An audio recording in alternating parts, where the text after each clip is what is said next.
Pembahasan tentang etika dan kepemimpinan. Salam sejahtera bagi kita semua. Perkenalkan, nama saya Kasih Rohani Zega. Saya dari mahasiswa Universitas Dharma Agung, Fakultas Pertanian, jurusan Agribisnis. Kita akan membahas tentang etika dan kepemimpinan. Yang pertama, kita akan membahas tentang pengertian dari etika.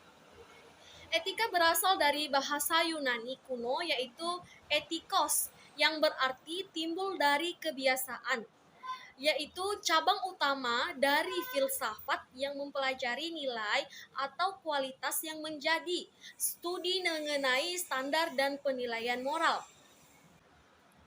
Etika ini mencakup analisis dan penerapan konsep seperti benar, salah, baik, buruk, dan tanggung jawab.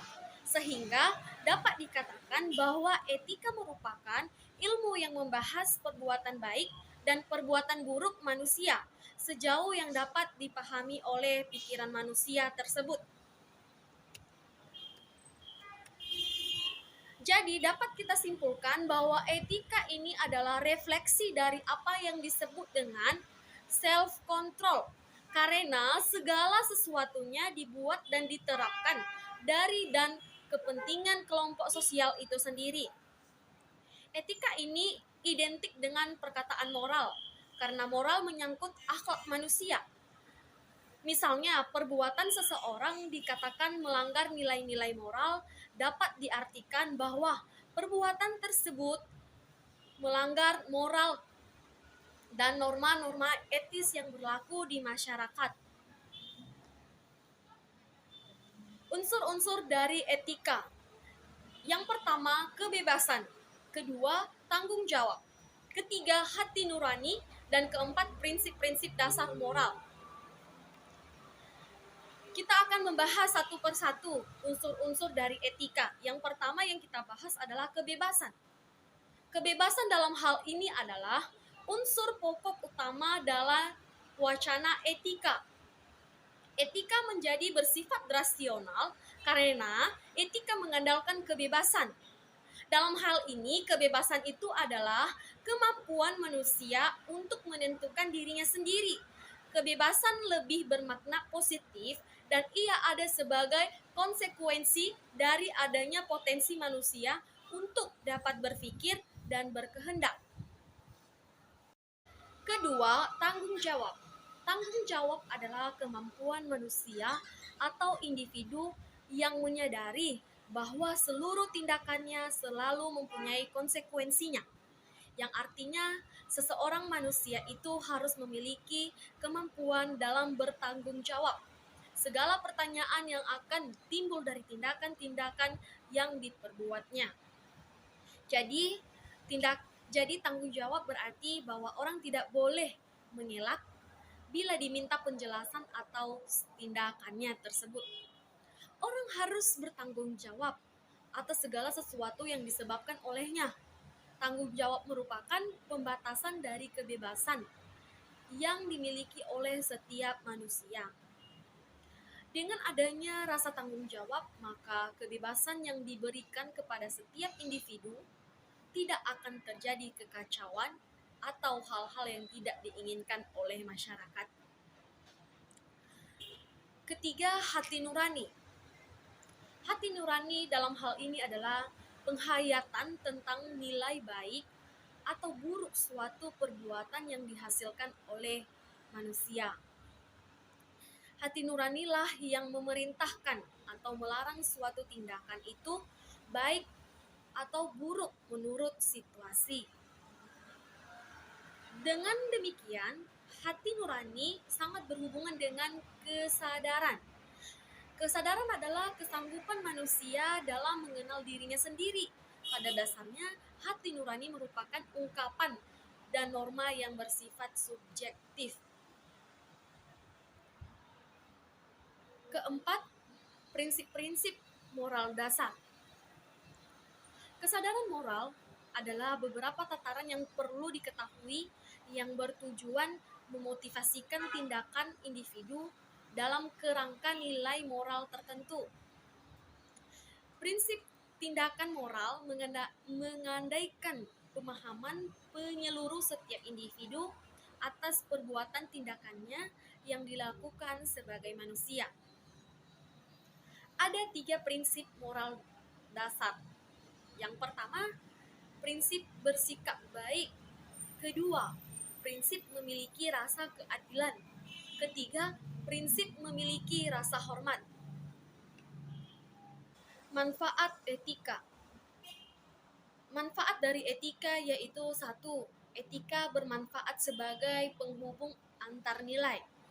Dalam hal ini, etika bisa dikatakan sebagai jembatan antar nilai satu dengan nilai yang lainnya. Sebagai contoh misalnya kan, arti budaya dan nilai agama. Dengan adanya etika, maka dua hal ini akan bisa jadi suatu kesatuan, kebiasaan yang melekat di dalam masyarakat, tanpa ada pihak yang merasa dirugikan sekalipun. Kedua, etika bermanfaat sebagai pembeda antara yang baik dan yang buruk. Etika yang telah melekat pada diri individu akan membuat individu tersebut mengetahui dan memahami secara penuh terhadap hal atau sesuatu yang ada di sekitarnya. Pemahaman yang dimaksud ini adalah suatu yang dianggap baik dan buruk. Ketiga, etika bermanfaat untuk menjadikan individu memiliki sikap kritis. Dan yang keempat adalah etika bermanfaat sebagai suatu pendirian dalam diri. Kelima, etika bermanfaat untuk membuat sesuatu sesuai dengan peraturan. Keenam, etika sebagai bentuk mengorbankan sedikit kebebasan dalam dirinya. Ketujuh, etika dapat membantu dalam menentukan pendapat.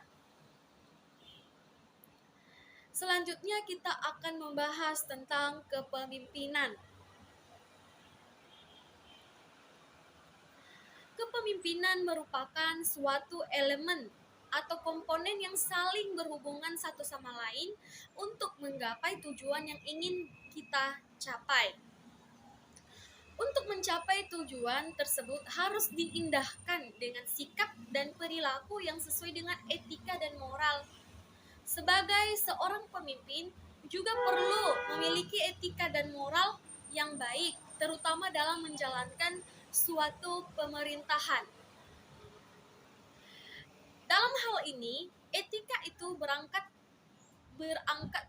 dari pola pikir yang positif, karena pola pikir yang baik akan mempengaruhi banyak orang untuk bersikap lebih bijaksana. Etika dalam kepemimpinan. Etika kepemimpinan adalah sejumlah sifat-sifat utama yang harus dimiliki seorang pemimpin agar kepemimpinannya dapat efektif dan efisien untuk mencapai tujuan yang telah ditentukan. Etika kepemimpinan ini adalah perilaku berstandar normatif berupa nilai-nilai moral, norma-norma, dan hal-hal yang baik-baik. Adapun beberapa etika dalam kepemimpinan, yaitu 1. Menjaga perasaan orang lain. Kedua, memecahkan masalah dengan rendah hati. Ketiga, menghindari pemaksaan kehendak, tetapi menghargai pendapat orang lain. Keempat, mengutamakan dialog dalam memecahkan masalah. Kelima, menanggapi suatu masalah dengan cepat dan sesuai dengan keahlian. 7. Menyadari kesalahan dan berusaha untuk memperbaiki. Kedelapan, mengedepankan sikap jujur, disiplin, dan dapat dipercaya.